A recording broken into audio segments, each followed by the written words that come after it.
Hello दोस्तों, मैं हूं अनुष्का और स्वागत है आपका इंडिया के एक नई वीडियो में। तो आज हम देखेंगे रशियन मीडिया किस तरीके से एंशियंट हिस्ट्री से लेके प्रेजेंट टाइम तक इंडिया के साथ अपने फ्रेंडशिप को डिटेल्स में एक्सप्लेन कर रहे हैं। बहुत कुछ नया आपको इस वीडियो से जानने को मिलेगा। जैसे कि मुझे जानने को मिला कि Russian leader Stalin Gandhi ji को पसंद नहीं करते थे और स्टालिन ये मानते थे कि गांधी जी ने इंडिया को इंडिपेंडेंस नहीं दिलाया। नॉन वायलेंस नहीं बल्कि इंडिया के वायलेंस लोगों की वजह से ही ब्रिटिशर्स इंडिया से भागे थे। तो चलिए इस इंटरेस्टिंग रिपोर्ट को देखते हैं और उसके बाद हम कई सारे इंटरेस्टिंग कमेंट्स का एनालिसिस करेंगे। बाय द वे, आप इंडी वर्ल्ड एंटरटेनमेंट जो कि ऑलरेडी एक एस्टेब्लिश चैनल है, अगर आप मेरे चैनल में जो है मेरा 49% का पार्टनर बनना चाहते हैं तो मुझे कांटेक्ट कीजिए इस नंबर पे।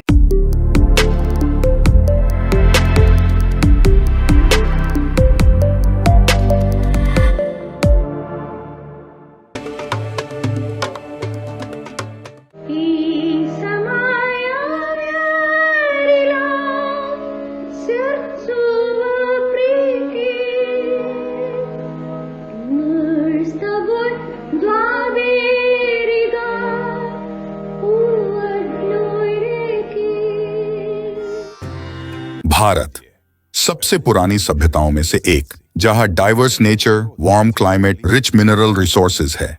प्राचीन काल से ट्रेड कैरावैन्स यहां से दुनिया भर में चाय, मसाले, धूप, कपड़े, सोना और ज्वेलरी ले जाते रहे हैं।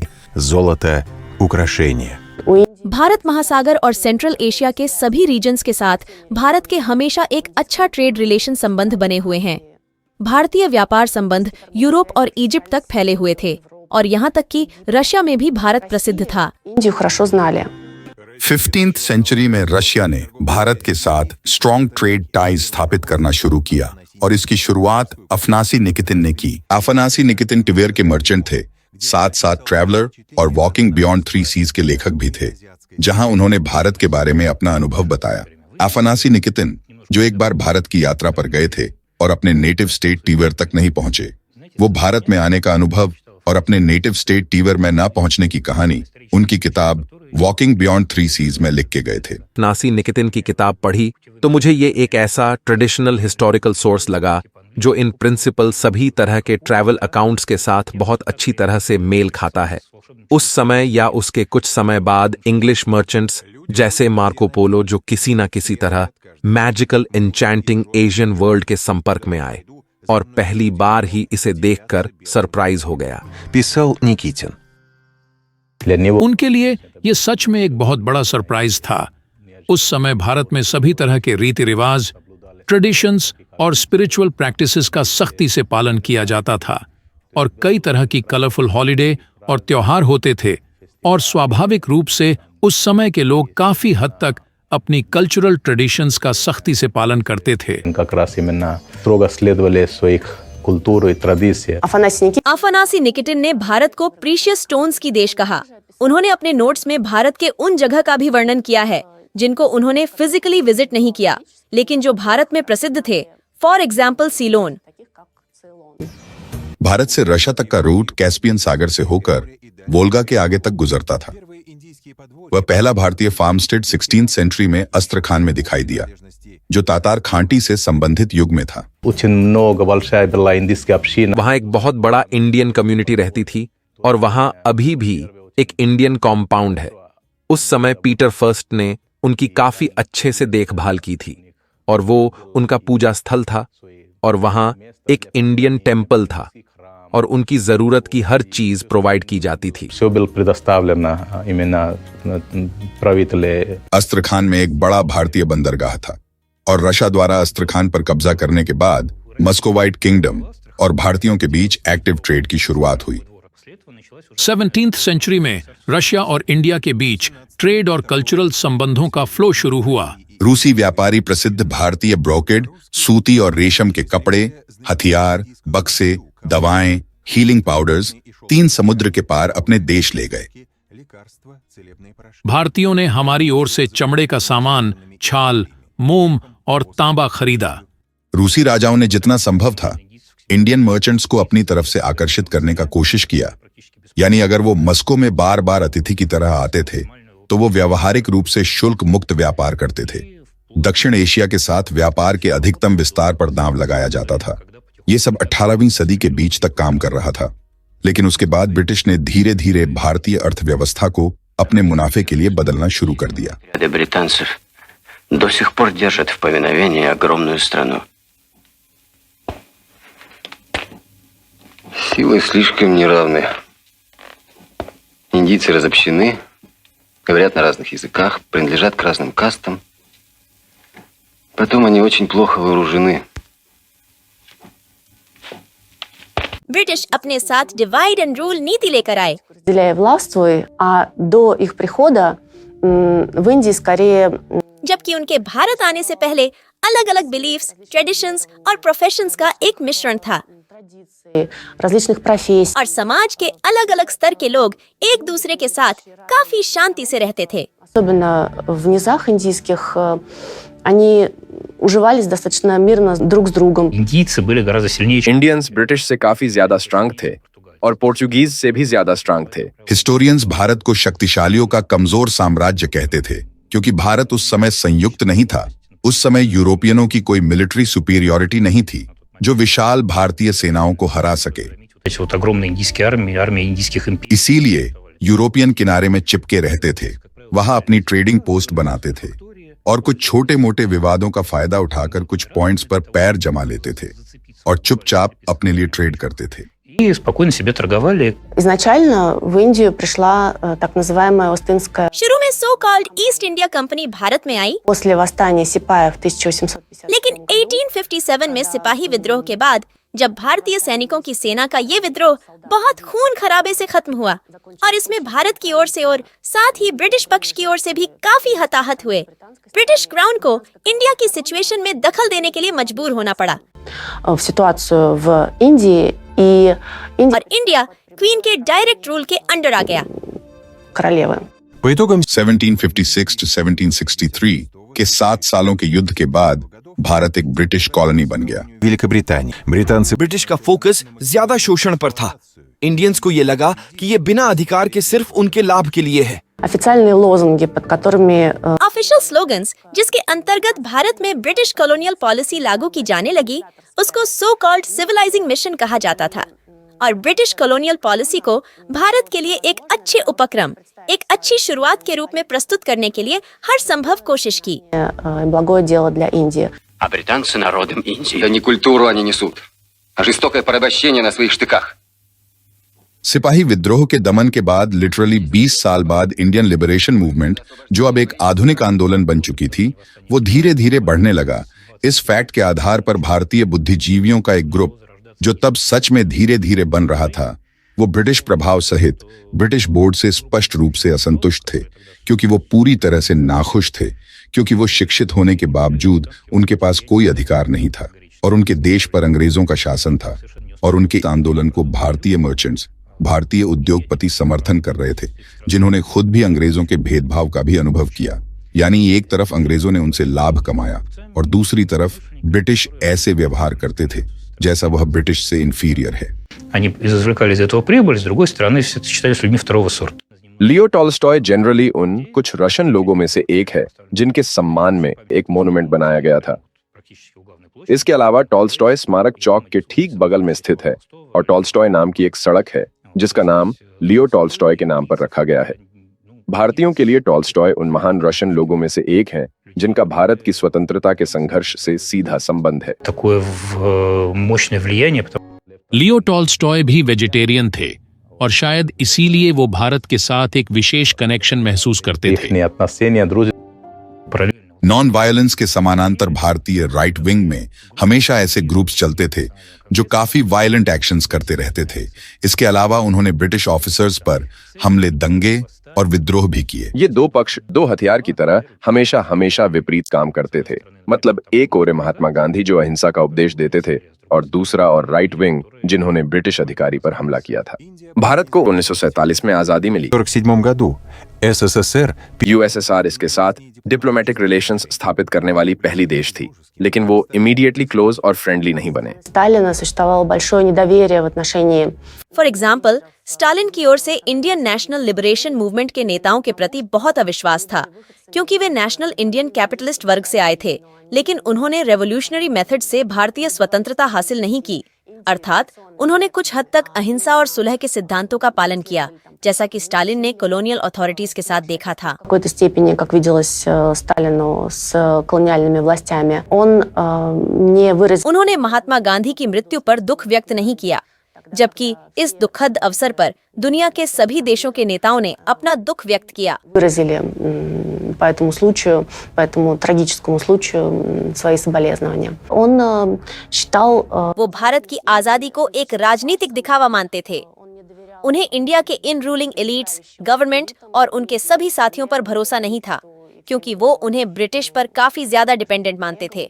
Потому что считал их слишком зависимыми от британцев. Также इसके अलावा सेकेंड वर्ल्ड वॉर के बाद आयरन कर्टन और कोल्ड वॉर के लिए प्री कंडीशंस काफी तेजी से डेवलप हुई। वойны, и Сталин был убежден в том, что Индия... और स्टालिन को यकीन था कि ग्रेट ब्रिटेन और संयुक्त राज्य अमेरिका से सोवियत यूनियन के खिलाफ युद्ध की स्थिति में भारत अब एक अनफ्रेंडली कंट्री बन जाएगा और उनको मिलिट्री बेस के लिए अपना टेरिटरी प्रोवाइड कर सकता है। स्टालिन की मृत्यु के बाद यूएसएसआर और भारत के बीच संबंध में तेजी से सुधार होने लगा।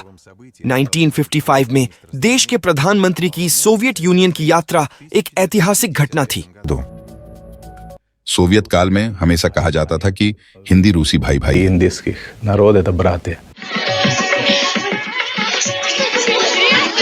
Мальчик, ты хочешь кушать? Ты любишь банан? उन सालों में भारत ने सोवियत भारतीय आर्थिक संबंधों की दिशा तय की। В те годы задавала тон и советско-индийским экономическим связям. Independent India primarily food problem का सोल्यूशन ढूंढ रहा था और जवाहरलाल नेहरू और सोवियत नेतृत्व के बीच पहले कम्युनिकेशन में से एक सोवियत यूनियन से ग्रेन सप्लाई कन्फर्मेशन था। Зерна из Советского Союза. Напомню... मैं आपको याद दिला दूं कि भारत में ब्रिटिश पॉलिसी और सभी इंडियन रिसोर्सेज की शोषण का एक दर्दनाक परिणाम यह था कि भारत एक के बाद एक अकाल की लहरों से गुजरा था, जिससे लाखों लोग पीड़ित हुए और पहले से ही 1953 में देशों के बीच फर्स्ट ट्रेड और इकोनॉमिक एग्रीमेंट पर हस्ताक्षर किए गए, जो अधिक कॉम्प्रिहेंसिव था। नосило более всеохватывающий. सोवियत यूनियन ने भारत को मिलिट्री, इंडस्ट्रियल और इकोनॉमिक असिस्टेंस प्रदान करके एक्टिवली मदद करना शुरू कर दिया और फलस्वरूप भारत ने तीसरे पूर्व पाकिस्तान युद्ध को बिल्कुल शानदार ढंग से संचालित किया। पाकिस्तान को दो हिस्सों में बांटकर नया बांग्लादेश राज्य बनाया गया और उसके बाद 71 से 91 तक भारत के साथ हमारे संबंध 20 वर्ष वह सोवियत भारत मित्रता का गोल्डन पीरियड था। जवाहरलाल नेहरू की मृत्यु के बाद उनकी बेटी इंदिरा गांधी भारत में सत्ता में आई। И Индии, так же как и власть, передались по наследству. Да, так... हाँ, ऐसी डायनेस्टी रूल बिल्कुल इंडियन नेशनल कांग्रेस पार्टी की विशेषता थी। अब इस पार्टी की ऐसी परिवारवादी नीति के लिए क्रिटिसाइज की जाती है। Потому что в партии нету таких ярких фигур, какими были Джавахарлал Неру, Индира Ганди. और हम कह सकते हैं कि यह पार्टी इस वजह से संकट से गुजर रही है, क्योंकि इंदिरा गांधी के पोते राजीव गांधी के बेटे राहुल गांधी अभी भी पार्टी की नेतृत्व संभाल हुए हैं।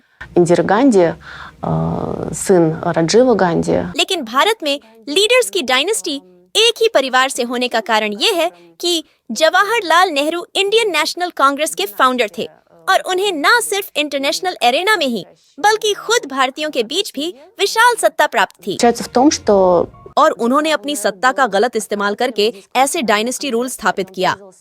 огромным авторитетом не только, и этот авторитет в какой-то степени...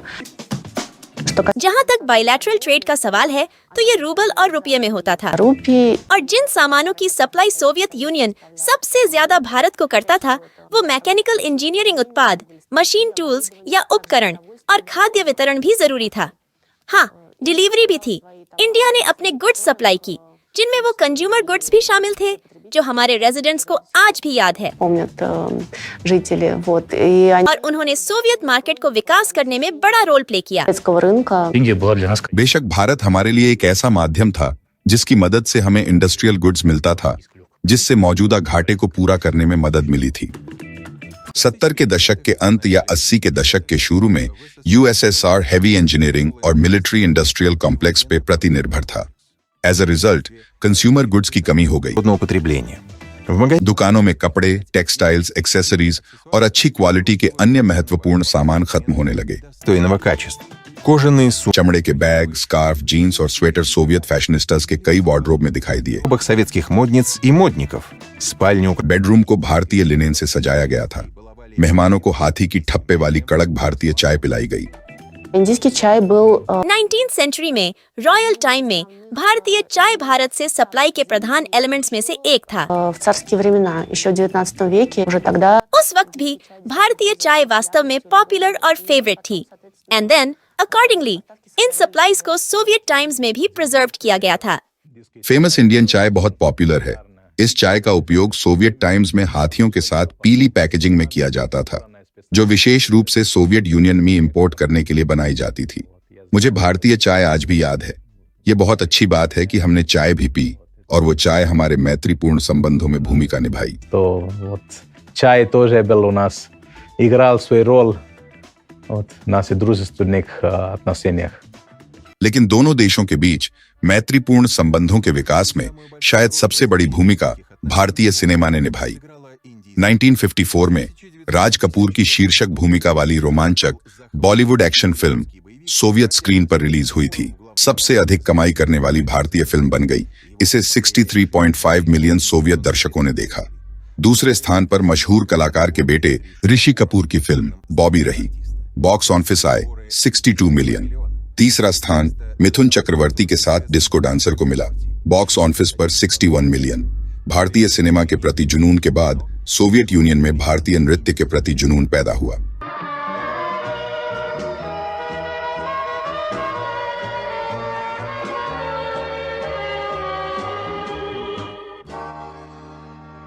Но в целом восприятие там индийских народ и आमतौर पर भारतीय लोगों और सोवियत रूसी लोगों की मानसिकता एक जैसी है और वो काफी करीब है। очень похоже, то есть очень близко менталитете. Вот. И इसीलिए भारतीय सिनेमा को सोवियत यूनियन में काफी ज्यादा लोकप्रियता मिली। как-то набрало такой очень хорошей популярности в Советском Союзе. Потому что индийское кино, क्योंकि भारतीय सिनेमा में हमेशा प्यार और हर तरह की भावनाएं, पारिवारिक मूल्य दिखाए जाते हैं। эмоции, такие семейные ценности, там добра, और इसमें हमेशा बुरी पर अच्छाई की जीत होती है। ये सभी मूल्य जो हैं, वो न सिर्फ भारतीय लोगों के ही बल्कि सोवियत लोगों के भी काफी करीब हैं।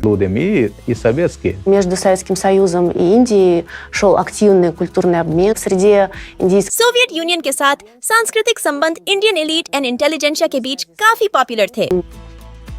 और सिर्फ सांस्कृतिक ही नहीं, विदेशियों के साथ संबंधों पर सरकारी रोक के बावजूद friendly, peace loving, smiling Indians पर सोवियत महिलाओं का ध्यान गया। स्टालिन की बेटी स्वेतलाना ब्रजेश सिंह के साथ विवाह के बंधन में बंध गए। Браджешем Сингхом прожила дочь Сталина Светлана.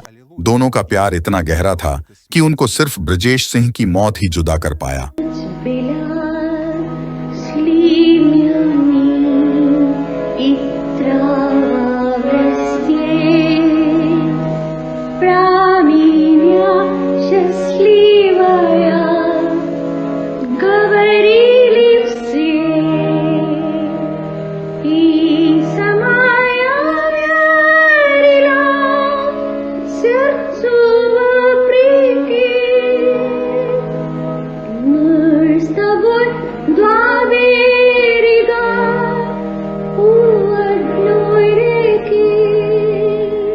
हमारे हित अक्सर मेल खाते थे। वे किसी न किसी रूप में हमारे लिए फायदेमंद थे और हम भारतीयों के लिए फायदेमंद थे। यानी उदाहरण के लिए हमें एक काफी शक्तिशाली साझेदार मिला जिसने उन्हें एक हैवी इंडस्ट्री बनाने में मदद की सबसे पहले, और दूसरी बात इंडिया को इंटरनेशनल अरीना में इन्फ्लुएंस करने के लिए बहुत मदद की, और बदले में सोवियत यूनियन को अपनी अधिकांश गतिविधियों में, मान लीजिए कोल्ड वॉर के मोर्चे पर, भारत से मौन समर्थन प्राप्त हुआ। यानी विशेष रूप से भारतीयों ने उस समय अफगानिस्तान में हमारे सैनिकों के प्रवेश की निंदा नहीं की। भारतीयों ने शांति के लिए हमारे सभी प्रस्तावों में हमारा समर्थन किया जिन्हें हमने जनरल असेंबली में रखा था। резолюциях за мир, которые мы выдвигали в Генеральной Ассамблее. कोल्ड वॉर की शुरुआत के साथ नॉन अलाइंड मूवमेंट का विकास हुआ। 1961 में इसने उन देशों को एकजुट किया जो किसी मिलिट्री ब्लॉक का हिस्सा नहीं था। Индия возглавила этот список. नॉन अलाइंड मूवमेंट में भारत की भूमिका को अंडर एस्टिमेट करना कठिन है। भारत इस आंदोलन के मूल में था और इसे सभी विकासशील देशों के बीच उचित सम्मान मिला था, क्योंकि कई वर्षों तक यह भारत ही था जो नॉन अलाइंड मूवमेंट्स का नेता था और इसने अपने उदाहरण से प्रदर्शित किया। सबसे पहले एक कॉलोनी से स्वतंत्रता कैसे प्राप्त कर सकता है। मैं आपको याद दिला दूं कि भारत से ही सभी देशों की कॉलोनियल सिस्टम के पतन की प्रक्रिया शुरू हुई थी। Именно с Индии начался процесс развала всех империй, скажем так, колониальной системы всех стран. भारत अनफ्रेंडली स्टेट्स द्वारा रशिया पर घोषित सैंक्शंस में शामिल नहीं हुआ। ये एक प्रिंसिपल भारतीय पद है। भारत बिल्कुल भी एक तरफा प्रतिबंधों का समर्थन नहीं करता। विशेष रूप से फॉर एग्जाम्पल भारतीयों के लिए तब भी जब सद्दाम हुसैन का विरोध करना हर किसी के लिए अच्छा शिष्टाचार माना जाता था, भारतीयों ने स्पष्ट रूप से लीबिया के लिए युद्ध का समर्थन नहीं किया। उन्होंने स्पष्ट रूप से सद्दाम हुसैन के खिलाफ ऑपरेशन का समर्थन नहीं किया, क्योंकि वह मध्य पूर्व में उनका प्रमुख भागीदार था और मुख्य रूप से एक सहयोगी भी था। जहां तक प्रेजेंट स्टेज में रूस के प्रति भारत की स्थिति का सवाल है, भारत की ऑफिशियल पोजीशन न्यूट्रल है और भारत संघर्ष के पक्षों से संघर्ष को शांतिपूर्वक रिजॉल्व करने का आह्वान करता है। भारत रूस के साथ मैत्रीपूर्ण संबंध बनाए रखता है और व्यापार और आर्थिक संबंधों को विकसित करना जारी रखता है।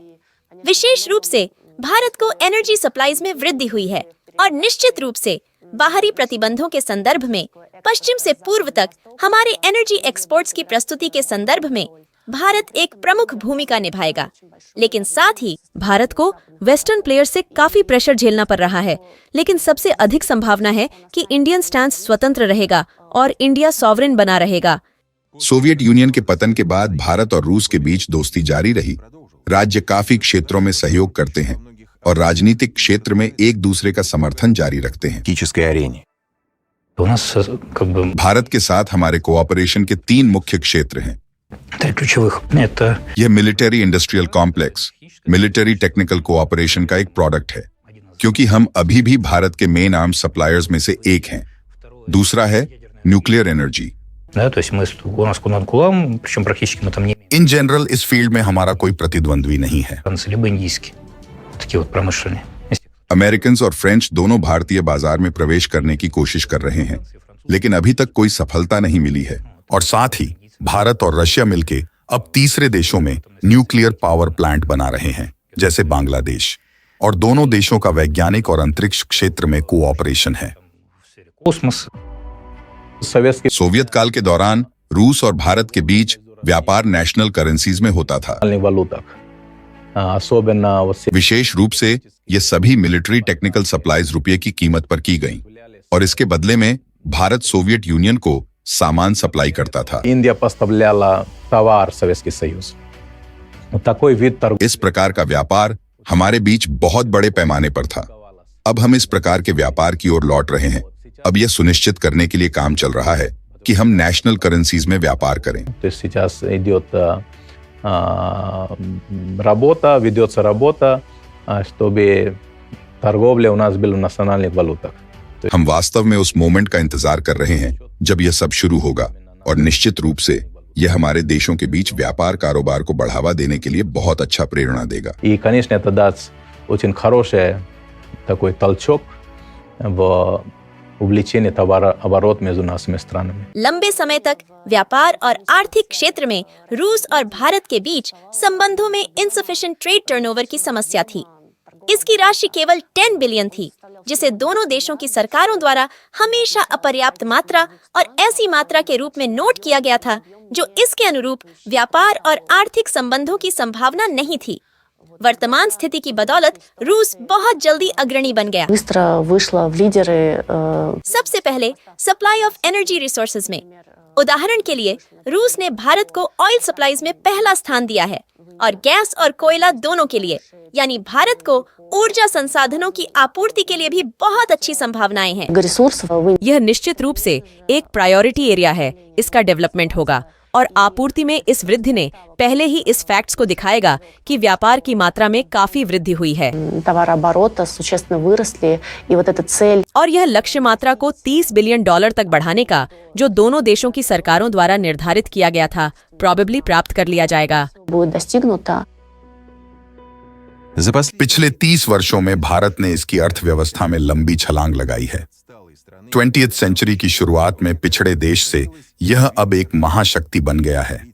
विशेषज्ञों का अनुमान है कि इसका विकास जारी रहेगा। भारत हमेशा से दुनिया की मुख्य शक्तियों में से एक रहा है, ये बिल्कुल सच है।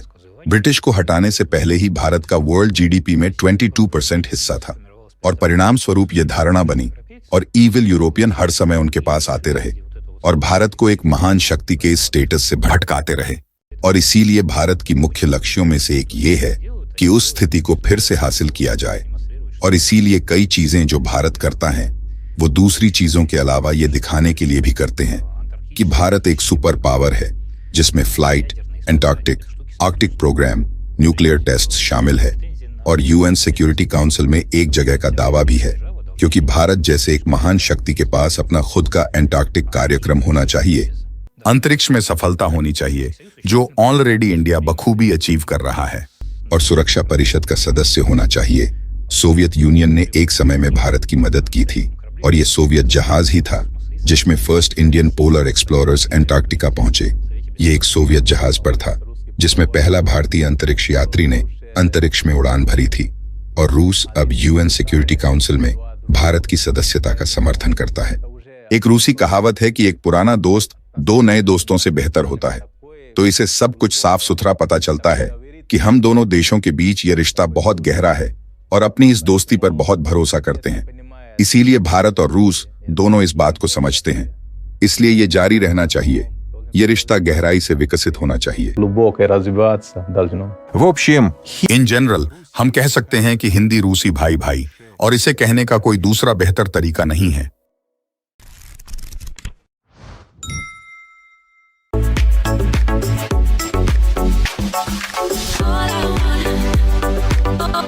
वैसे तो जितना अच्छा ये वीडियो था उतना ही अच्छा इस वीडियो के कमेंट्स थे, लेकिन हर कमेंट सेक्शन में कुछ नमूने तो होते ही हैं। तो पहले मैं कुछ स्क्रू ढीले नमूने के स्क्रू टाइट कर लेती हूँ और उसके बाद हम अच्छी कमेंट्स की ओर बढ़ते हैं। तो सबसे पहले मजीद 7992 ने कमेंट किया है कि आदिकाल से इंडिया में लोग चाय पीते थे। यह इंफॉर्मेशन गलत है और ये देखने के बाद मुझे पूरा वीडियो देखने का मन नहीं किया। इंडिया में चाय लाया था इंग्लैंड के लोगों ने, जिसके रिप्लाई में मैंने लिखा है कि जी हाँ, ठीक वैसे ही जैसे रशिया में वोडका लाया था अमेरिकन्स और जर्मन्स ने। वो तो नेपोलियन ही था जिसने वोडका का आविष्कार किया। अगर नेपोलियन ने रशिया को इन्वेड नहीं किया होता तो रशिया को पता भी नहीं चलता कि वोडका नाम का भी कोई चीज होती है। नेपोलियन ने फॉर्मूला बनाया, अमेरिकन्स ने उसको एग्जीक्यूट किया और फालतू में वोडका बनाने की क्रेडिट मिला रशिया को। कैसा लगा मेरा मजाक? नेक्स्ट यूजर ZS ने लिखा है कि आपको ये भी देखना चाहिए कि इंडिया में बहुत करप्शन है, जहाँ कुछ कास्ट के लोग आर्मी में भी सर्व नहीं कर सकते। जिसके रिप्लाई में मैंने लिखा है कि लगता है कि जब आपके कुछ सोल्जर्स पाकिस्तान में मिलिट्री एक्सरसाइज करने गए थे तो साथ में वहाँ के मदरसा छाप यूनिवर्सिटी से जाहिल बनने का क्रैश कोर्स करके आए हैं और अब वो उस ज्ञान का शो ऑफ रशिया में इंडिया रिलेटेड वीडियोस के कमेंट सेक्शन में कर रहे हैं। इसको रिप्लाई करते हुए एंथन सोकोलोव ने लिखा है कि 2014 के बाद इंडिया में करप्शन बहुत कम हो गया है और अभी इंडिया में कास्ट बेस्ड डिस्क्रिमिनेशन की मात्रा उतना ही कम है जितना रशिया में सिगन और काफकाज के लोगों के खिलाफ है। सर्जियो ने कमेंट किया है कि चाइना, इंडिया और रशिया सिर्फ देश नहीं बल्कि खुद एक महान सभ्यता है। इसी वजह से वो अपने सारे खराब दौर और कई डिफिकल्टीज भरे वक्त के बाद भी उसका मुकाबला करते हुए बार बार उसे जीत रहे हैं। नेक्स्ट वेलेरिन ने कमेंट किया है कि hurray, success and happiness to the friendly people of India. उसके बाद यूजर PW ने लिखा है कि हमेशा सबको एक अच्छी स्पिरिचुअल देश और स्पिरिचुअल पावर के साथ फ्रेंडशिप करनी चाहिए और उस रिलेशन को स्ट्रॉन्ग बनाने की कोशिश करते रहना चाहिए। इंडिया एंड रशिया ट्राई कर रहे हैं ताकि mutually beneficial relation and international cooperation एक दूसरे के साथ और मजबूत हो। नेक्स्ट, अलियोना स्लेविक ने लिखा है कि हम हमेशा से ही स्पिरिचुअली कनेक्टेड थे और रहेंगे और ये जोड़ी किसी के चाहने से भी नहीं टूटेगा।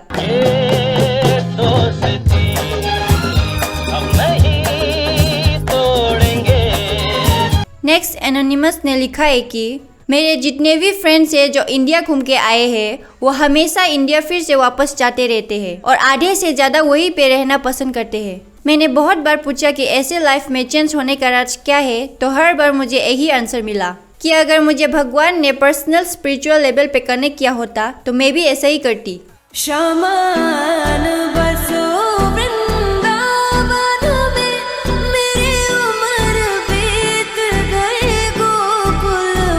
नेक्स्ट, टाइकोर ने लिखा है कि India is my love from first sight, perhaps because the acquaintance began with an ayurvedic ashram in Haridwar. मैंने इंडिया में जो सबसे ज़्यादा फील किया वो है acceptance, warmth and willingness to help from all ordinary people. और हैरानी की बात तो ये है कि ये नेचर सिर्फ सिंपल लोगों में ही नहीं बल्कि बड़े बड़े एलाइट इंडियन लोगों में भी है।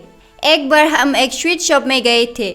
हम इंग्लिश बोल रहे थे पर स्वीट शॉप में जो लोग थे वो हमें समझ नहीं पा रहे थे। लेकिन फिर व्हाइट शूट में एक गाड़ी में से एक आदमी निकला। उनके सर पे एक टर्बन था और उसके ऊपर कीमती स्टोन लगे हुए थे। मैंने मन ही मन उनका नाम रखा राजा। वो हमारे सामने आए और हम जो कह रहे थे उसे हिंदी में ट्रांसलेट करके उस स्वीट सेलर को बताया। और तो और हम जब इंडिया छोड़ के आ रहे थे तो जो भी हमें जानते थे वो सब रो रहे थे। नेक्स्ट, मिराज ने लिखा है कि हिंदी ऋषि भाई भाई, जिसके रिप्लाई में मैंने लिखा है कि सिर्फ भाई भाई क्यों, अब से हिंदी ऋषि बहन बहन ये भी कहना चाहिए। नेक्स्ट, एलियोना ने लिखा है कि God how the Indian girl Singh at the beginning.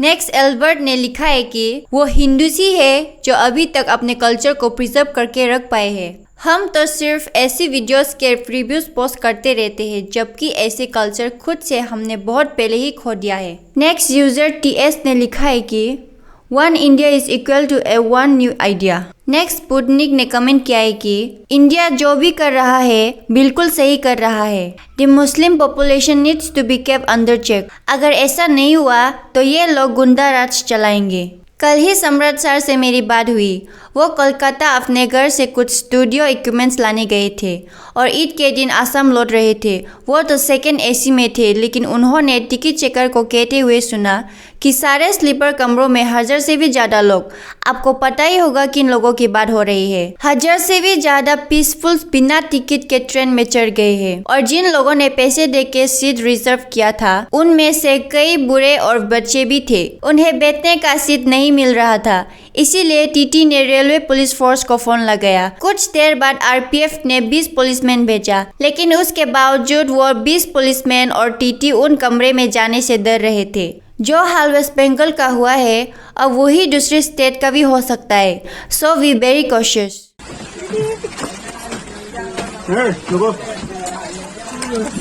रुक जा हो